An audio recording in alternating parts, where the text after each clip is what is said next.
Bismillahirrahmanirrahim.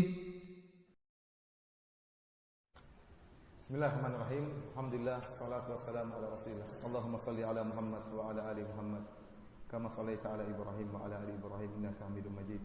Wa barik ala Muhammad wa ala ali Muhammad kama barakta ala Ibrahim wa ala ali Ibrahim innaka Hamidum Majid. Allahumma ighfir lil muslimina wal muslimat wal mu'minina wal mu'minat al ahya'i minhum wal amwat innaka samiyyun qaribun mujibud da'wat wa ya qadhiyal hajat. Allahumma taqabbal minna siyamana wa salatana wa qira'atana. Allahumma rabbana zalamna anfusana wa illam taghfir lana wa tarhamna lanakunanna minal khasirin. Allahumma ati nufusana taqwaha wa zakkiha anta khairu man zakkaha anta waliyuha maulaha. Allahumma inna nas'aluka al-huda wat-tuqa wal-afafa wal-ghina. Allahumma inna nas'aluka al-jannata wa ma qaraba ilayha min qawlin wa amal wa na'udzu bika minan nar wa ma qaraba ilayha min qawlin wa amal. Allahumma inna na'udzu bika min zawali ni'matik wa tahawula afiyatik wa fuja'ata nikmatik wa jami'a sakhatik. Rabbana atina fid dunya hasanah wa fil akhirati hasanah wa qina adzabannar. Assalamualaikum warahmatullahi wabarakatuh. Alhamdulillahi alal in'am wa syukru lahu alal ilham.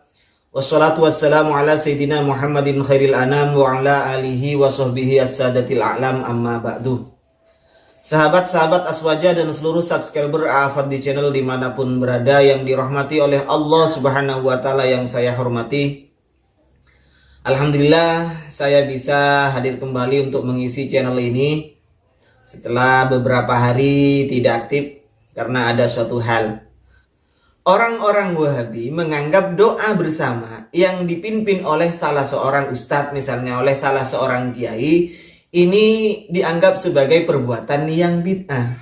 Bahkan sebagaimana saya pernah membahas dulu, Ustadz Maududi Abdullah ketika diundang oleh jamaah haji, reuni jamaah haji, kemudian setelah di akhir acara diminta untuk doa bersama, untuk memimpin doa bersama, Ustadz Maududi Abdullah ini tidak mau. Dasar mereka, ya karena memang tidak dicontohkan oleh Rasulullah Shallallahu Alaihi Wasallam untuk seperti itu, tidak boleh, tidak ada contohnya, alias bid'ah kalau seperti itu. Kali ini saya akan menayangkan sebuah video di mana ustadz terkenal mereka, ustadz yang sudah senior di kalangan Wahabi, yaitu Dr. Firanda, ini memimpin doa bersama.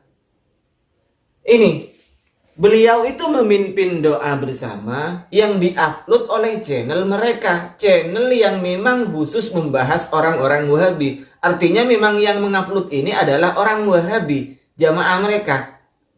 Yaitu ini sudah pacitan mengaji ini. Ini Dr. Firanda memimpin doa. Apakah yang dilakukan oleh Dr. Firanda ini adalah sebuah perbuatan yang bid'ah? Wahai teman-teman Wahabi, kalau Anda beralasan bahwa bisa saja apa yang dilakukan oleh ustadz-ustadz Anda itu keliru dan kami mengikuti yang benar, tidak mengikuti yang keliru, itu kan hanya sebuah alasan untuk Anda. Padahal sebenarnya alasan yang demikian itu adalah jurus ngeles. Sebenarnya apa salahnya sih kalau doa itu dipimpin oleh seseorang? Bahkan Rasulullah sendiri itu kan sudah sahih hadisnya, dan hadis ini disahihkan oleh Albani. Ketika Rasulullah naik ke mimbar, ini beliau mengatakan amin, naik lagi amin, naik lagi amin. Ditanya oleh sahabat, kenapa Rasulullah ketika setiap naik ke anak tangga di mimbar itu mengatakan amin? Maka Rasulullah menjawab bahwa malaikat Jibril itu berdoa. Kan ini menjadi dasar bahwa doanya malaikat Jibril itu diamini oleh Rasulullah. Ini namanya doa bersama. Apakah kalau malaikat yang berdoa, manusia yang mengamini, boleh kalau seperti itu? Sementara kalau manusia yang membaca doa diamini oleh manusia, ini menjadi tidak boleh. Apa seperti itu? Terus Firanda itu bagaimana? Ya kalau memang antum tetap mengatakan bahwa doa bersama ini tidak boleh, tetap dikatakan bid'ah, maka Dr. Firanda juga memimpin acara bid'ah kalau demikian. Maka secara tidak langsung orang-orang Wahabi ini menolak terhadap bid'ah hasanah, adanya bid'ah hasanah, tapi pada prakteknya antum sekalian ini orang-orang Wahabi mengerjakan bid'ah hasanah yang tidak dicontohkan oleh Rasulullah, yang tidak dicontohkan oleh para sahabat, yang tidak dicontohkan oleh salafus soleh. Anda mengerjakannya, termasuk yang dicontohkan oleh Dr. Firanda ketika memimpin doa setelah itu di acara pengajian itu. Apakah kalau dilakukan oleh orang-orang Wahabi kemudian berubah menjadi sunnah yang asalnya bid'ah? Demikian. Kalau dikerjakan oleh orang-orang aswaja maka dikatakan bid'ah. Tetapi kalau dipimpin oleh Ustadz Wahabi kemudian menjadi sunnah, apakah demikian? Nah, marilah untuk teman-teman Wahabi ya, kita memahami bid'ah harus kembali terhadap pemahaman bid'ah para salafus saleh. Jangan hanya Anda mengandalkan pemahaman bid'ah yang didoktrinkan oleh ustadz-ustadz Anda terhadap Anda. Kenyataan, doktrin bid'ah yang dilakukan oleh ustadz-ustadz Anda terhadap jamaahnya itu bertolak belakang dengan pengertian bid'ah yang dipahami para salafus soleh. Kenyataan para salafus soleh itu banyak mengerjakan sesuatu yang tidak ada dalilnya. Dalil menurut orang-orang Wahabi yaitu dicontohkan oleh Rasulullah. Termasuk apa yang dilakukan oleh Imam Sufyan Ats-Tsauri, sujud dari maghrib sampai isya. Tidak ada contoh ini. Setelah sholat maghrib, kemudian sujud 1 kali dari maghrib sampai isya. Silahkan cari hadisnya yang pernah dicontohkan oleh Rasulullah atau para sahabat. Kemudian Imam Malik mengerjakan bid'ah. Apa bid'ah yang dilakukan Imam Malik? Yaitu kunut dengan melaknat orang-orang, melaknat kekufuran Imam Malik ini. Sehingga Imam Malik berkata bahwa itu adalah perbuatan bid'ah. Ini adalah muhdas, kata Imam Malik. Ini adalah muhdas. Tetapi la hasanun, ini baik, kata Imam Malik. Berarti secara tidak langsung Imam Malik mengatakan bahwa itu yang dia kerjakan adalah sesuatu yang muhdas, akan tetapi hasan. Berarti ini maksudnya adalah bid'ah hasanah.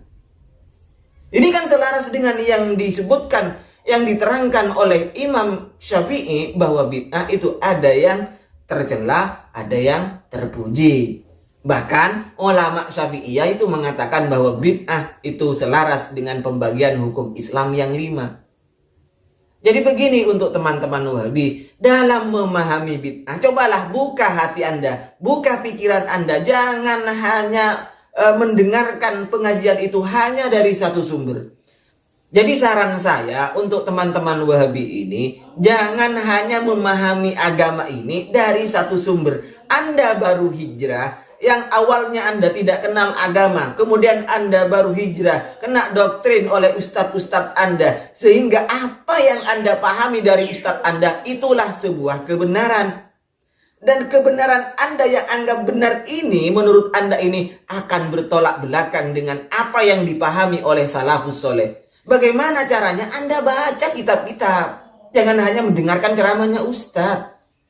Padahal kenyataannya ustadz-ustadz Anda itu banyak berbeda dengan syekh-syekh Anda di Arab Saudi. Banyak berbeda dengan Ibnu Taimiyah, Ibnu Qayyim, dan murid-murid Ibnu Taimiyah yang lain. Bahkan dengan para salafus soleh. Ini banyak berbeda pemahaman bid'ah yang dipahami oleh ustadz-ustadz Anda.